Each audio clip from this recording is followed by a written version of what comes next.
இந்த விழாவில் பங்கேற்றிருக்கக்கூடிய முன்னாள் அமைச்சர்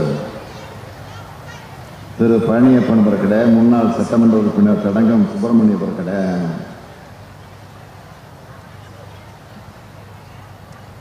நாடாளுமன்ற சட்டமன்ற முன்னாள் இந்நாள் உறுப்பினர்களே, மாவட்டத்தினுடைய ஆட்சித்தலைவர் திருமதி சாந்தி ஐஏஎஸ் அவர்களே, மேலாண்மை இயக்குனர் டாக்டர் எஸ் பிரபாகர் ஐஏஎஸ் அவர்களே, உள்ளாட்சி அமைப்புகளின் பிரதிநிதிகளே, அரசு உயர் அலுவலர்களே,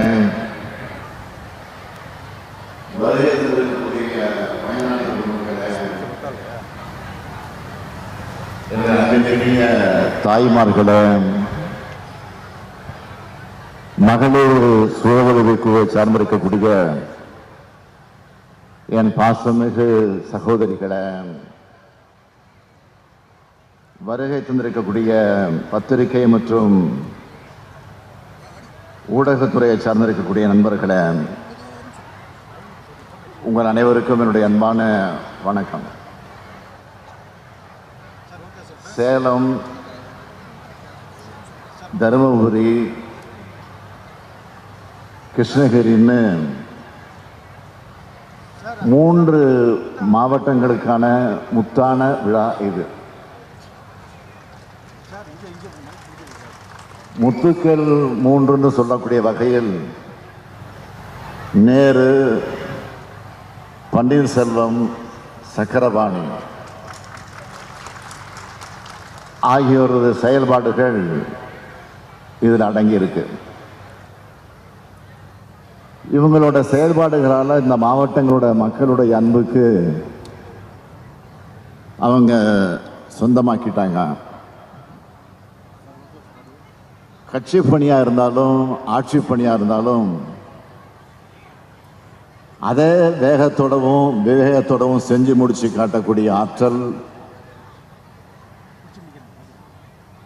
அதற்கு உரியவர்களாக இருக்கக்கூடியவர்கள் அவர்கள். இந்த நிகழ்ச்சியை சிறப்பாக ஏற்பாடு செஞ்சிருக்கக்கூடிய அவர்களுக்கு மட்டுமல்ல, அவர்களுக்கு துணை நின்றிருக்கக்கூடிய அத்துணை பேருக்கும், சட்டமன்ற நாடாளுமன்ற உறுப்பினர்களுக்கும் அதிகாரிகளுக்கும் அலுவலர்களுக்கும் உங்களுக்கும் என்னுடைய அன்பார்ந்த வாழ்த்துக்களையும் வணக்கத்தை நான் தெரிவித்துக் கொள்ள விரும்புகிறேன். புலவர் ஔவையாரின் ஆயுள் வளர்ந்தால் தமிழ் வளரும் என்று எண்ணி நெல்லைக்கனியை தந்த கடையேழு வள்ளல்களில் ஒருவரான அதிகமான் ஆட்சி செலுத்திய தமிழ் ஊரான தகடூர் தான் இந்த தருமபுரி மண்.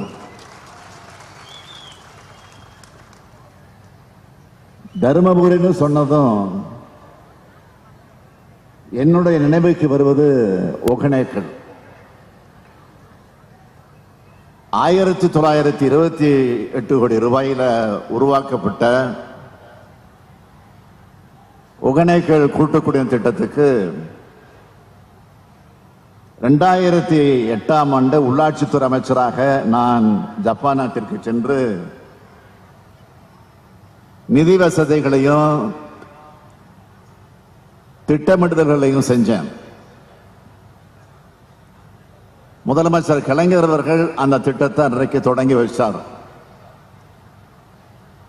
ஆனா ஆட்சி மாறினதும் காட்சி மாறுச்சு. ஒகேனக்கல் குடிநீர் திட்டத்துக்கு முட்டுக்கட்டை போட்டாங்க. உடனே நானே இங்க நேரில் வந்து போராட்டம் நடத்தினேன். அதை நீங்க மறந்திருக்க மாட்டீங்க. அந்த வகையில தருமபுரி மாவட்டத்து மக்களுக்கு நல்ல குடிநீர் கிடைக்க காரணமானவன் நான் என்ற மகிழ்ச்சியோட உங்களிடையே நான் நின்று கொண்டிருக்கிறேன்.